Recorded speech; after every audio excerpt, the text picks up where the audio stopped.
You're very welcome back to the course. In the last lecture, we finished off on our keyword research process. You now have your chosen keywords, which will be the centerpieces for your content. So what we need to do now is actually create content around those keywords.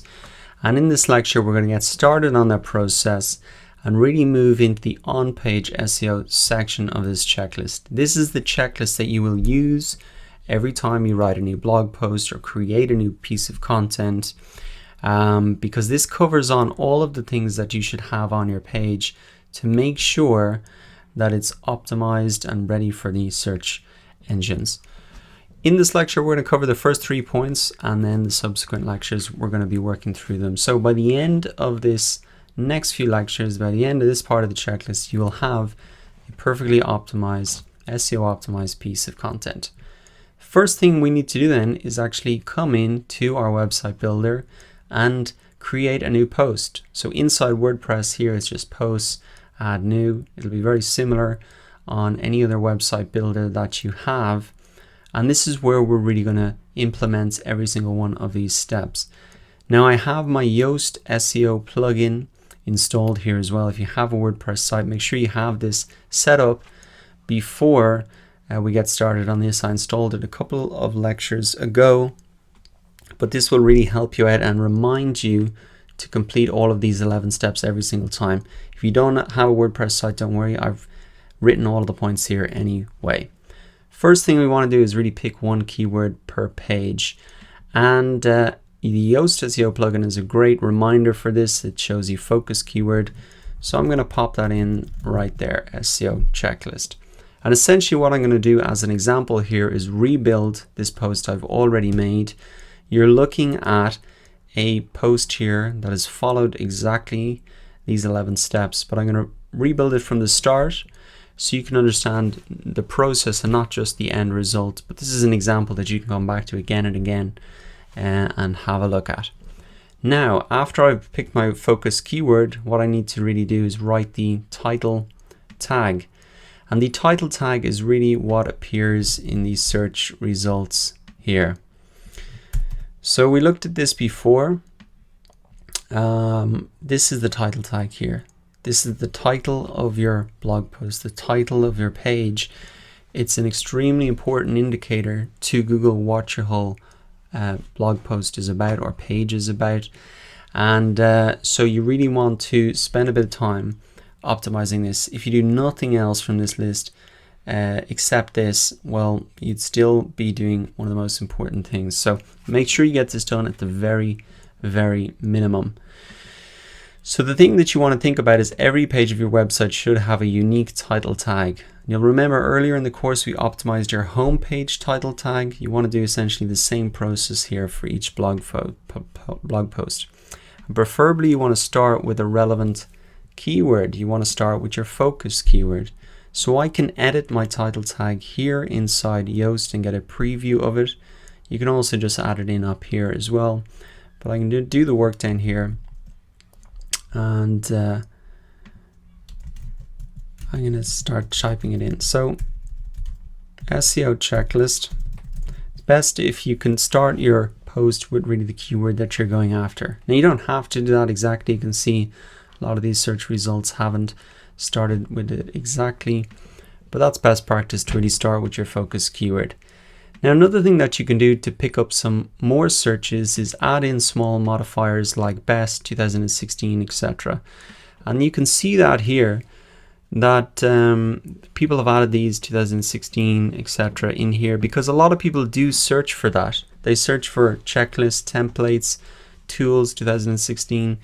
If there is something like this that would often get updated or need to be updated, you know, people will type in small little modifiers like the date. So you can add that in if you want. And I've actually added that in my title here. If you'll notice, I've just put it at the end. So potentially I can pick up some additional searches for that term if someone types in SEO checklist, but really as well, just as an indication that this is up to date and is up to date to the other ones in the search results. So now I've got my keyword in there. What else do I need to do?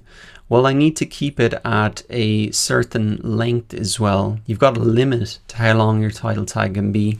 It can really be 55 characters or less. Otherwise, it'll appear truncated in the search results. Let me give you an example of this. I'm just going to type in home insurance. I want to show you about what it looks like if it's truncated. So I think I saw an example here. Where was it? This is what it looks like if your title tag is too long. It shows the title tag, but then it's cut off at the end and you can see the ... Essentially, the title tag here is too long. This company could probably shorten it up a little bit to have the full message within the 55 characters. I think it just looks a little bit more professional, and make sure that you're communicating your message in the frame that you have. Inside WordPress, it'll show you here the exact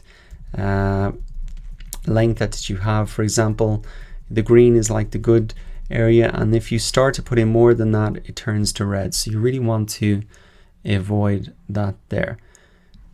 What do you put in here then? I would suggest you really look at the title tags for your competitors as well. Look at what they've done, and you have to think about how can you really stand out. So there are a number of other checklists for me here: 29 points, 41 points, 40 points. So obviously I don't have the longest checklist. I did that on purpose. I want to keep it pretty simple. So I can't compete on the number of points. I don't think that'd be a good idea. So I'm going to try and make it more specific to who this checklist is actually for. And what I'm going to say is SEO checklist for new websites. I actually noticed earlier that this is one of these search terms that I highlighted. It gets 30 searches a month.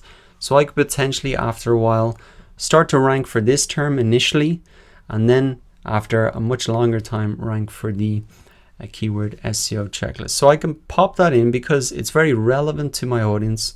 I think a lot of the people who will be taking this course and looking at the checklist will be brand new websites or looking at it again. So I can just take that keyword, and now I'm really going to be ranking for the longer tail version of this keyword, which is great as well. One other thing I noticed as well, that SEO audit checklist gets 480 searches a month, and so I don't have that exact term in my title, but I can just add this in as well, SEO audits, and people really know that not only can they use this checklist for new websites, but they could also use it for SEO audits as well. So that is really the thinking behind the title that I wrote. I would suggest you follow that process as well. Follow these rules for the title tag, and really have a look at your competitors and think about how you can stand out in the search results. Because remember, this is what the end, and this is what the process is all going to look like at the end. If everything's stacked up here and somebody's making a decision, you want to try and have a title tag that really jumps out. Now after that, let's look at the URLs.